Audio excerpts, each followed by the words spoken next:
Hello friends, इस vlog में देखेंगे आप पोंटा साहिब से कोटगा गांव तक का सफ़र। एक्चुअली हम लोग पोंटा साहिब से एक शॉर्ट ट्रिप प्लान कर रहे थे, तभी हमारा कोटगा गांव जाने का प्लान फाइनल हुआ। कोटगा हमारे एक जानकार जो कि हमारे बड़े भाई के समान हैं, सुरेश कुमार जी का गांव है और हमने उनसे कई बार सुना था कि उनके गांव से पोंटा वैली का बहुत ही सुंदर नज़ारा दिखाई देता है। बस हमने अपना प्लान फाइनल किया और उनके साथ निकल पड़े उनके गांव के लिए। इसके लिए हमने NH 707 लिया। इस NH की कुल लंबाई 150 किलोमीटर है और ये पोंटा साहिब जो कि सिरमौर ज़िले में है, यहाँ से शुरू होकर हाटकोटी जो कि शिमला डिस्ट्रिक्ट में पड़ता है, वहाँ तक जाता है। और इस रास्ते पर जो मेन कस्बे हैं वो हैं राजबन, सतौन, शिलाई, कफोटा। राजबन CCI फैक्ट्री के लिए फेमस है जो कि cement corporation of India limited के अंडर आता है। और इस रास्ते पर आपको ऐसे बहुत सारे ओवरब्रिजेस दिखाई देंगे।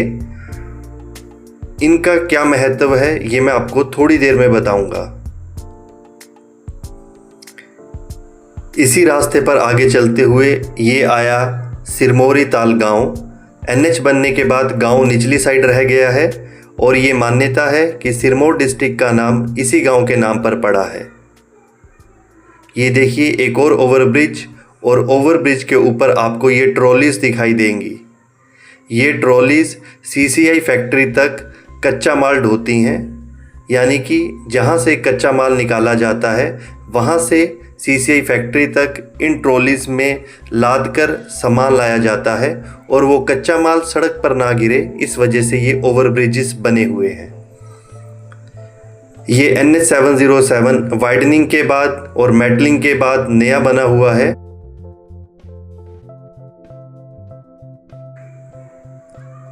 और ये पुल पार करके हम पहुंच जाएंगे सतौन।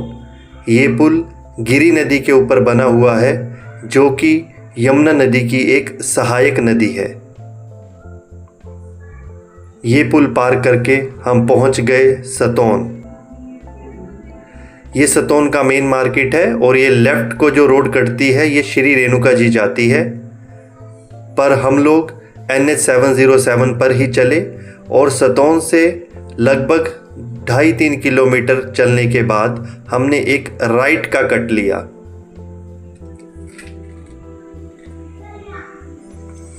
राइट कट लेने के बाद हम लोग चल पड़े पोका और कोटगा गांव के लिए।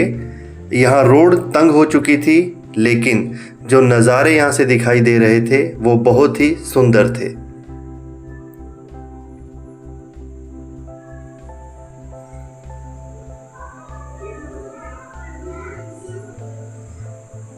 सतौन से ये रास्ता लगभग 12 से 13 किलोमीटर का है और इस रास्ते पर लगातार चढ़ाई है।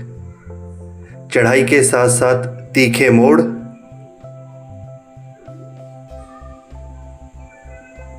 ये आप देख सकते हैं कि चढ़ाई के साथ आपको तीखे मोड़ मिल रहे हैं और कई जगह पर सड़क इतनी तंग है कि अगर आगे से कोई गाड़ी आ जाए तो आपको पास देने के लिए काफ़ी मेहनत करनी पड़ेगी।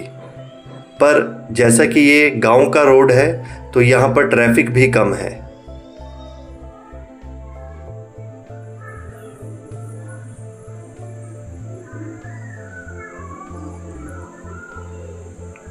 और इस पॉइंट पर हमें सतौन का एक बहुत ही सुंदर दृश्य दिखाई दे रहा था, तो हमने रुककर वहाँ पे वीडियोग्राफी की। और आप सामने देख सकते हैं ये सतौन है और वो सामने NH 707।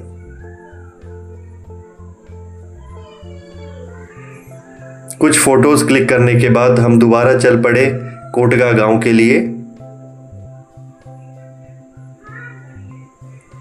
जैसे इस रूट पर हमें काफ़ी तीखे मोड़ मिल रहे हैं, तब हमें ये बताया गया कि हम ऐसे तीखे मोड़ों के लिए पहले से ही एडवांस गियर डाल लें ताकि हमारी गाड़ी बीच चढ़ाई में बंद ना हो। इस रास्ते पर चलते हुए हमें ऐसा लगा कि कुछ पॉइंट्स पर बरसात के टाइम में लैंडस्लाइड आता होगा, बट अभी रोड बिल्कुल साफ था।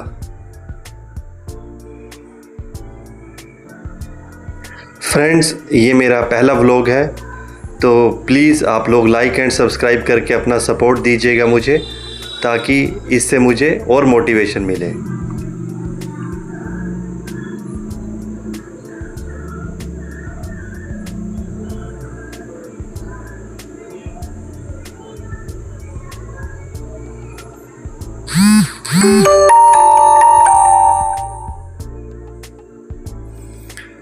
अब ये हम पहुंच गए पोका गांव। इस गांव के बहुत से लोग इंडियन आर्मी में अपनी सर्विसेज दे रहे हैं।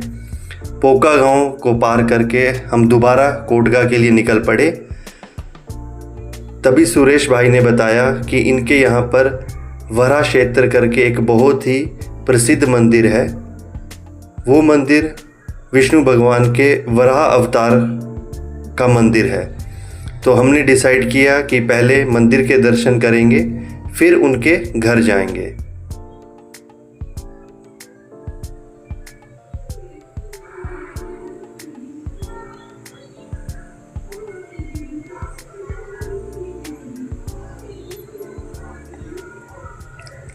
अब यहाँ से कच्चा रास्ता नीचे मंदिर के लिए उतरता है, तो हमने गाड़ी ऊपर ही पक्की सड़क पर पार्क कर दी और नीचे उतर गए। अब आप यहाँ से देखिए गिरी नदी का कितना सुंदर दृश्य दिखाई दे रहा है। और हम इस कच्चे रास्ते से अब नीचे मंदिर की ओर पैदल निकल पड़े। रास्ते में हमें ये पेड़ दिखाई दिया।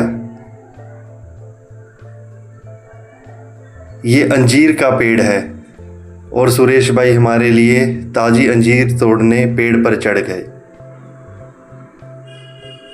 अंजीर तोड़ने के बाद उन्होंने हमें कुछ अंजीर कैच कराई।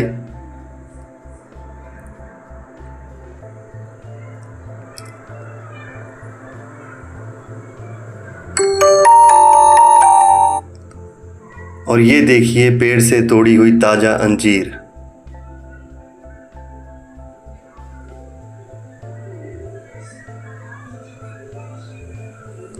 अंजीर बहुत ही स्वाद थी।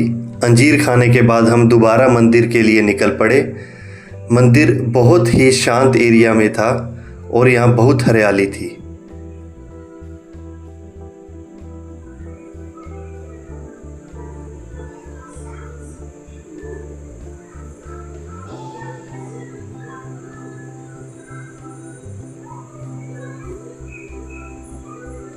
कुछ देर पैदल चलने के बाद हमें मंदिर दिखाई देने लग गया।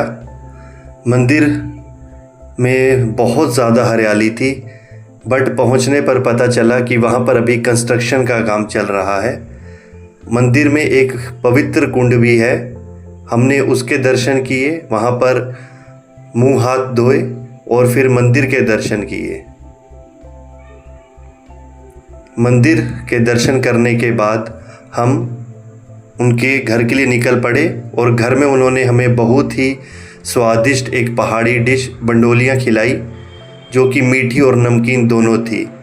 इनको बनाने के लिए ये भांग जीरा इस्तेमाल किया जाता है, जो कि बहुत सारी पहाड़ी डिशेस में डलता है।